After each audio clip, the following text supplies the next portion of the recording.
thedailymass.com. Experience the Roman Catholic Mass from historic St. Louis Cathedral every day on thedailymass.com. His love, anywhere in the world.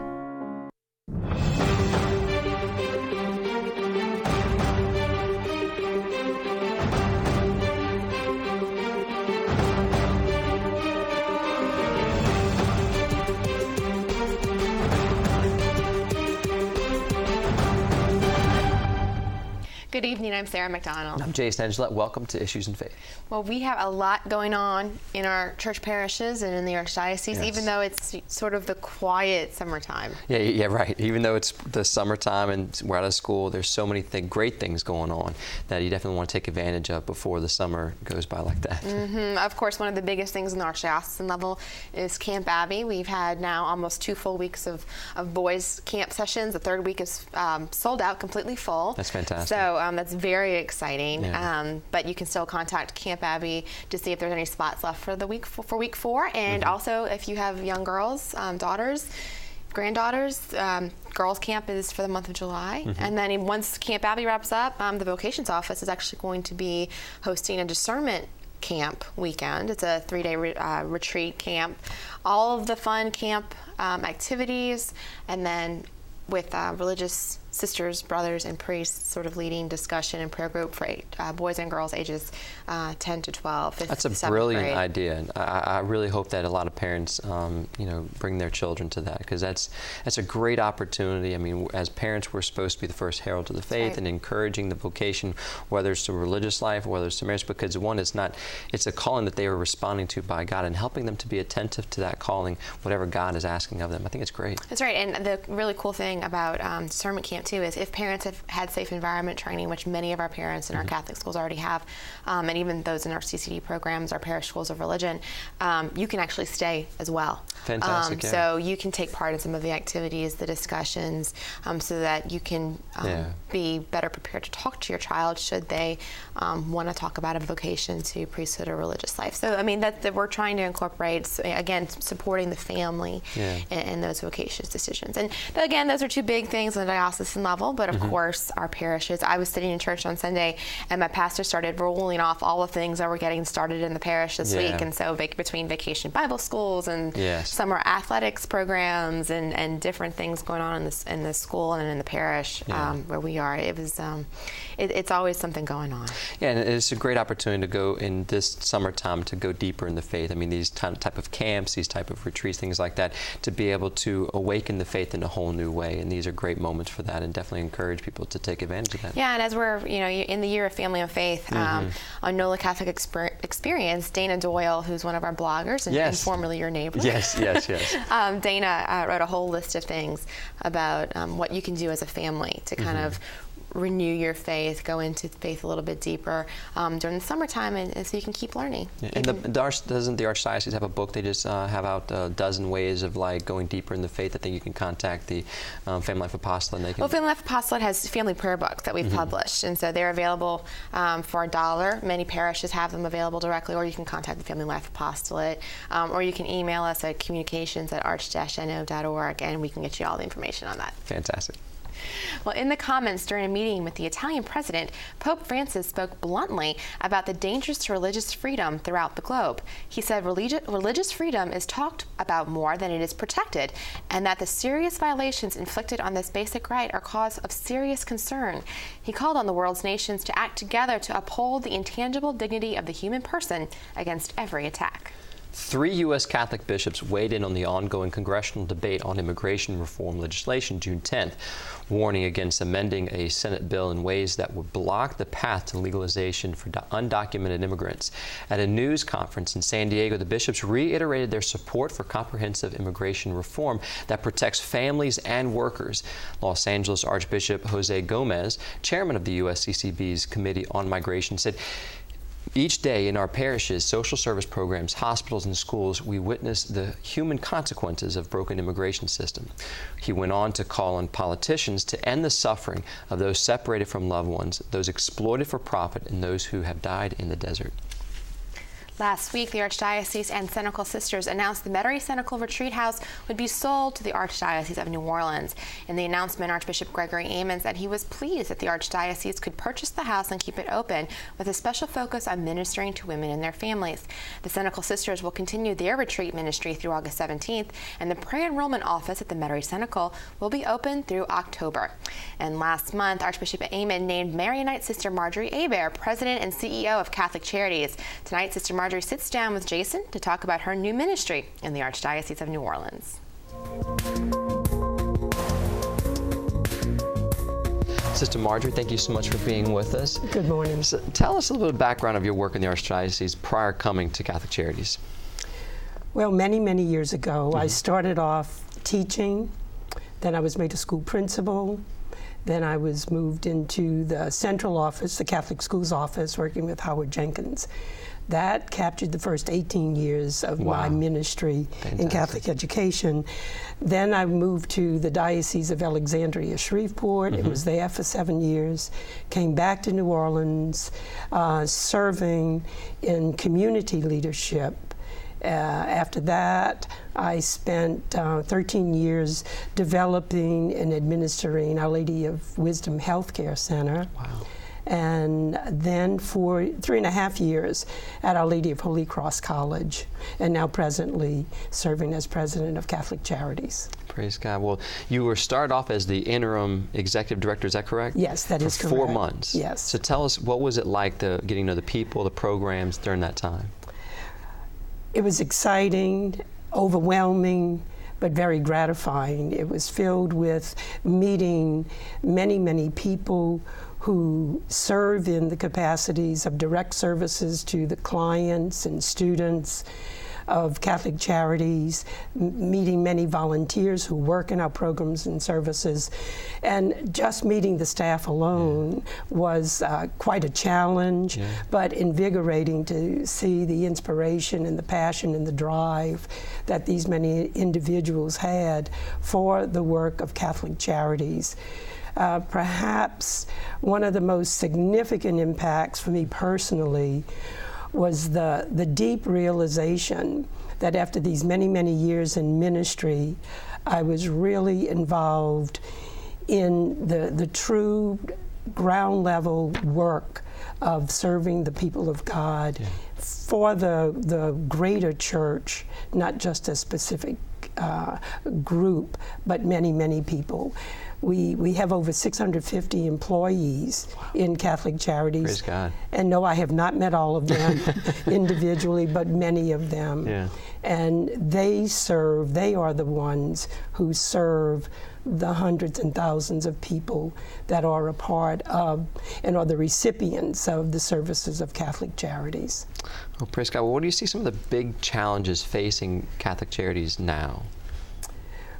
We in Catholic Charities face the same issues of today's society, the impact of the economy on us, and I suppose that is among the greatest challenges because it's forcing us to look at and restructure our programs and services. Sure.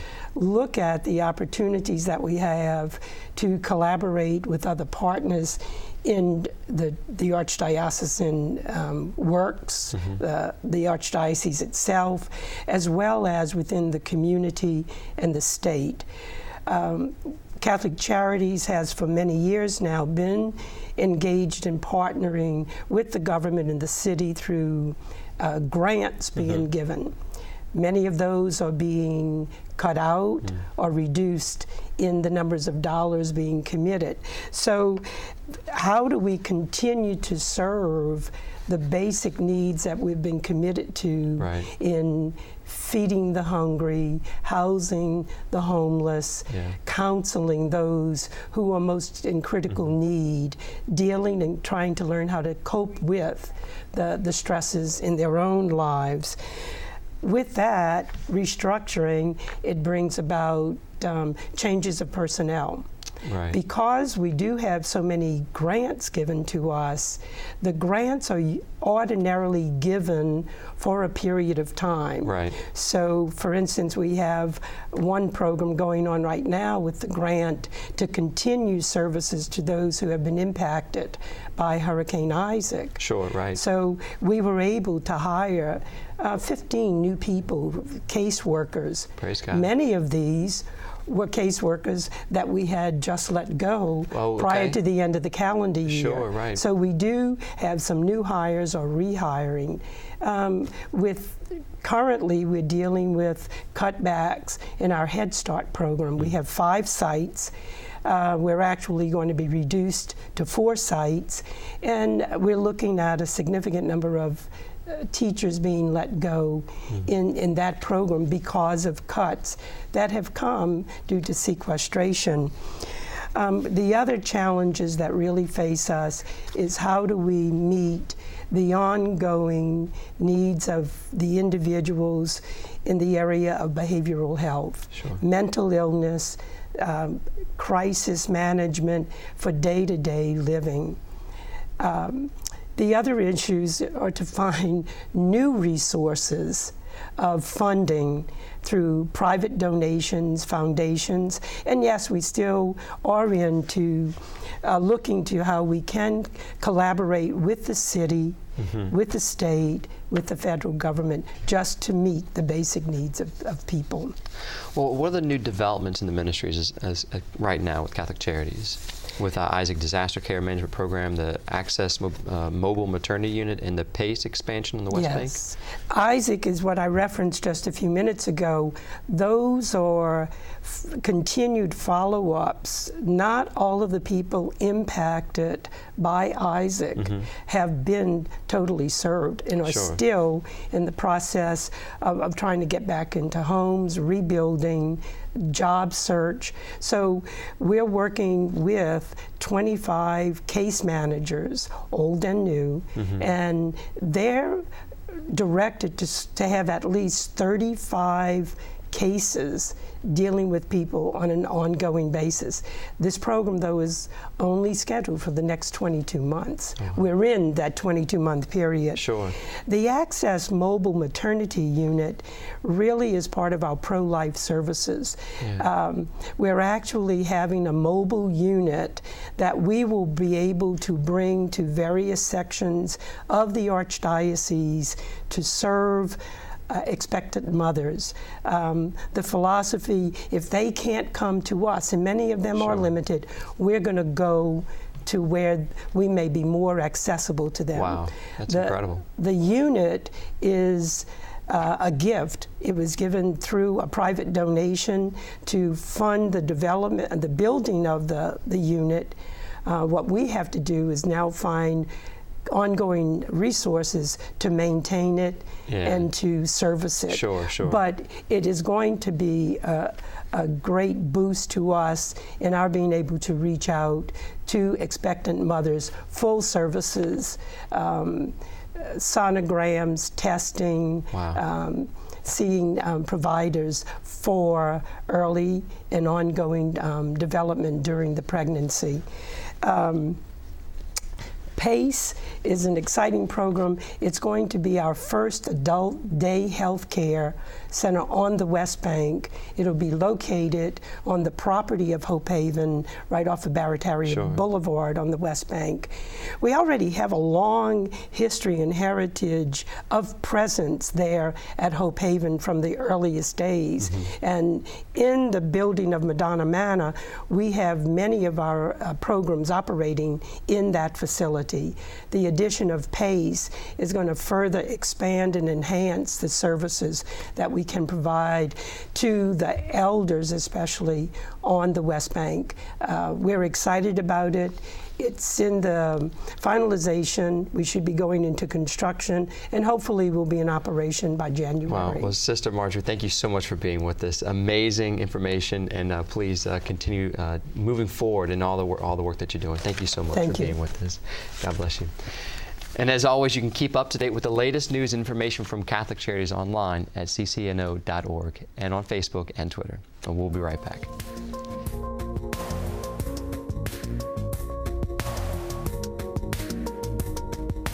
of Woman's New Life Center is its outreach to women in unplanned pregnancies, especially those who are seeking an abortion. Our professional counseling services, combined with free ultrasound tests, provide each woman with the nurturing she needs, while also revealing her unborn child to her. For more information about the life-saving work of Woman's New Life Center, call 504-831-3117 or visit womansnewlife.com.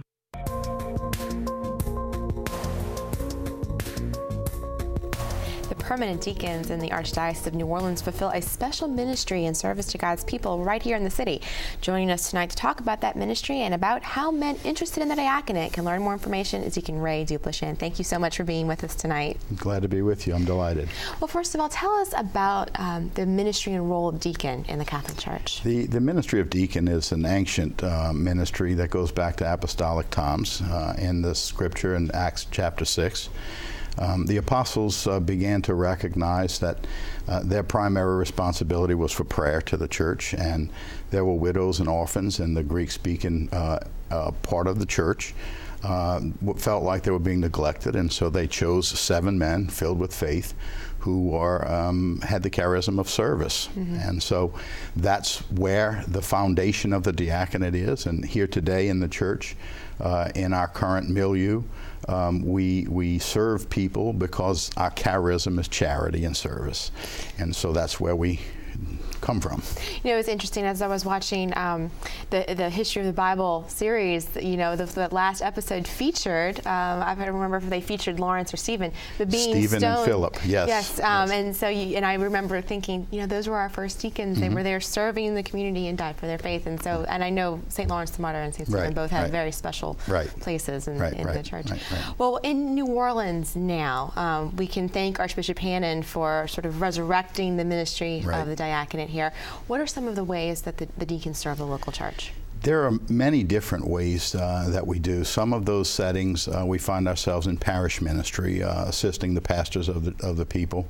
And then the charism that we carry is the service to the church, prisons, hospitals, nursing homes, homeless shelters, those kinds of outreach areas where the people that are not in the church every week, we go out to them and bring the church to them in a way. So. And a lot of people, I know when my husband and I were preparing for our marriage, we worked with one of our deacons or one of the deacons close to us, and some of our friends did as well. We liked being able to go to the deacon. Of course, our priest had a very special place in formation as well, but we liked being able to work with our deacon because they themselves are married, and so we felt that connection immediately to the other couple. Most of us are married. There are some who are not, but the thing that we do bring to the reality that we do bring to the table is the sharing in the sacrament of marriage. And so we do find that sometimes people come to us because we seem to think, or they seem to think that we understand where they're coming from. And so we do a lot of sacramental preparation, marriages, baptisms, and that kind of thing. Although it's not primarily the focus of our charism, it is something that we do in service to the church. And you brought up that point. Many of you are married. You've received that sacrament of matrimony. You also receive holy orders, and many people don't realize deacons are clergy. They're ordained ministers of the church. The commonality between holy orders and the sacrament of marriage is that both of the sacraments, marriage and holy orders, are ordered to the salvation of someone else and not to ourselves. And so it's always a reaching out and a mission to someone else's salvation. And so that's the commonality between the two. They are considered sacraments at service to the church. Well, in December of this past year, we ordained several men, 20 men, to the ministry of deacon, and now we are in the process of searching out, looking for men who may be interested in entering formation for the diaconate program. Tell us a little bit about that formation process and who's interested. Right, who's interested is a good question, because many of us don't feel a sense that God's saying, do this right now. It's a thread that kind of is woven through our lives, and it's brought up at different moments, and then when you start looking back, you get the sense. And so right now we're forming 19 men who will be ordained in 2015. We're now beginning, and what we're talking about this morning is the 2018 formation group. And the men that come to us, most times, Sarah, don't really completely understand what God's saying. They know God's speaking, and through others many times, through their spouses, through their pastor, through the people they work with. They don't really understand completely, and so we call that discernment, a sense of opening ourselves to listening to what God is saying to us. And so we generally look for men who have a track record of service in their lives. And it may not necessarily be in the church, but it has that charism and spirit of giving over to others what doesn't belong to us to begin with. And so we're in the process now of beginning the discernment. And we're looking for men who have a faith-filled life, who have a stable marriage if they're married, and of course a good work record, and then some sense of service to the community. And you're hosting an information night for those who might be interested. That's Tell correct. A little bit about that. We have an information night on Thursday, June 18th. They can contact the diaconate office. We can give them particulars. It's a night that begins with prayer at about 6:30 in the evening. It's an information night. We give them information. We share with them a sense of the journey, of a 5-year journey that it is. We share with them a little bit of the journey, and then ask them to go talk to their pastor, of course, talk to their spouses and the people around them to see if others see in them some sense of God may be speaking to you in this way. And so on Thursday, June 18th, we'll have that at Infant Jesus of Prague Diaconate Center on the West Bank. And it's a 2.5-hour presentation, and we spend some time dialoguing and answering any questions that people have. Well, very good. And I know most of us, when we see our deacons, as we're in church, most of us only are familiar with maybe they work in the parish and then they'll preach sometimes every so often. And so if you are interested, if you have that call back in the back of your mind, deep in your heart, this is a great opportunity for you to come and learn more about it. It is indeed. And it's a privilege and not a right, of course. No one has a right to ordination in the church. But it's a great privilege to serve God's people, and it fills you up in ways that you could never imagine. Well, it brings to mind a quote from Archbishop Amen at the priesthood ordination last week, that for those men who being ordained, their vocation would forever be a mystery. Yeah, it is. It's a mystery, a deep mystery. When people who know me and knew me as a child and as a young man see me in this role, there's an immediate response, oh no, not you, but at the same time a beauty of saying, yeah, it is you. Yeah. So, there's that dynamic. So you should never feel that you're worthy, because none of us are. But it's a great gift, and it's a gift to the church, and I think it's a gift to families and to the community. So. Well, thank you so much, Thank you so much. I appreciate it. And for your ministry and service to God's people. Thank you. Well, again, the final information night session will be held on Tuesday, June 18th at 2013 from 6:30 p.m. to 9 p.m. at Infant Jesus of Prague Diaconate Center. That's located at 700 Maple Street in Harvey. For more information, you can call the office at 504-861-6329, and we'll be right back.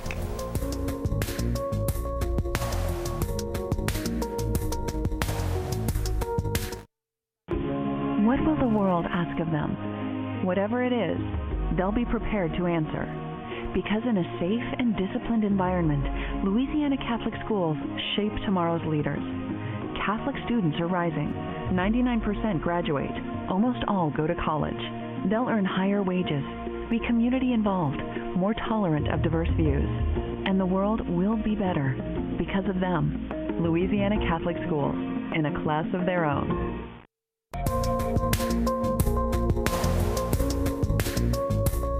In September of 1965, Hurricane Betsy tore through the area, and soon after, another force came to town, Archbishop Hannon.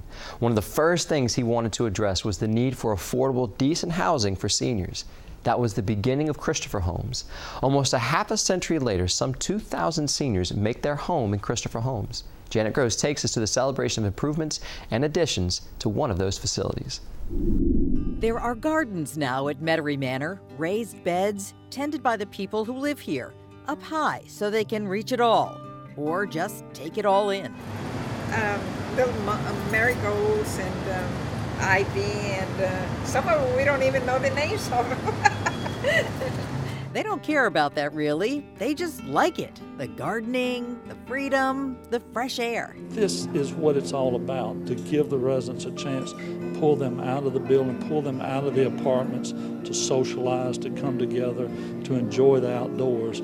There are a lot of renovations and modernizations going on here and at many of the other Christopher Holmes properties. Improvements in comfort and lifestyle.